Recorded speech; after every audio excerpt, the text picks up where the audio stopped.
कांग्रेस नेता विजय वडेट्टीवार ने सरकार द्वारा टोल टैक्स और रेडी रेकनर रेट में वृद्धि की आलोचना की है। उन्होंने कहा कि ये सरकार जनता को लूटे बिना रह ही नहीं सकती। अपनी तिजोरी भरने के लिए सरकार जनता पर अतिरिक्त बोझ लाद रही है। इसके साथ ही उन्होंने राज्य में किसान कर्ज माफी नहीं किए जाने पर भी फडणवीस सरकार की आलोचना की। नाही, आता काय लोकांना लुटल्याशिवाय यांचे चोचले पूर्ण होणार नाही। हे चोचले केले गेले। लोकांना लुटा, गरिबांना लुटा आणि श्रीमंतांना वाटा, हे एकमेव धोरण या सरकारचं आहे। आणि म्हणूनच सामान्य माणसाला जे स्वप्न असतं, गरीब माणसाचं स्वप्न असतं, मध्यमवर्गीयांचं स्वप्न असतं, ते स्वप्नापासून त्याला दूर नेण्याचं काम या रेडी रेकनरच्या वाढीव दरातून होणार आहे।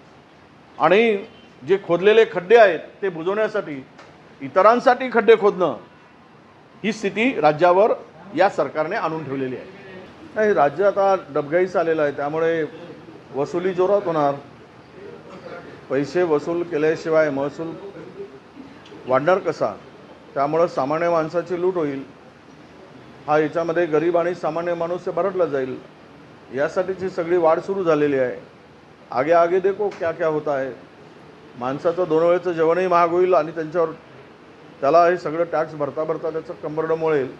अशा प्रकारची स्थिती राज्यावर आता दूर नाही, ही परिस्थिती आलेली आहे। फक्त आम्ही शेतकऱ्या तुझी फसवतो, तुला फसवणूक करतो, तू आम्हाला मत दे, तुझ्या मतावर आम्ही खुर्ची उभवतो आणि खुर्ची मिळाली की तुझ्याशी बेईमानी करतो, हे नवीन सूत्र महाराष्ट्रामध्ये सत्ताधाऱ्याकडून लागू झालेलं आहे।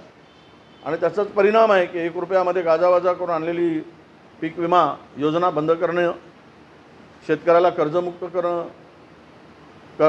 शेतकऱ्याला कर्जमुक्त करण्यापासून गुमजाव करणं आणि हमीभाव म्हणून बोमा मारून दीडपट देतो म्हणून शेतकऱ्यांची फसवणूक करून लूट करणं आणि व्यापाऱ्याच्या संगणमतानं शेतकऱ्याला खड्ड्यात घालणं, हे सगळं राज्यामध्ये सुरू आहे।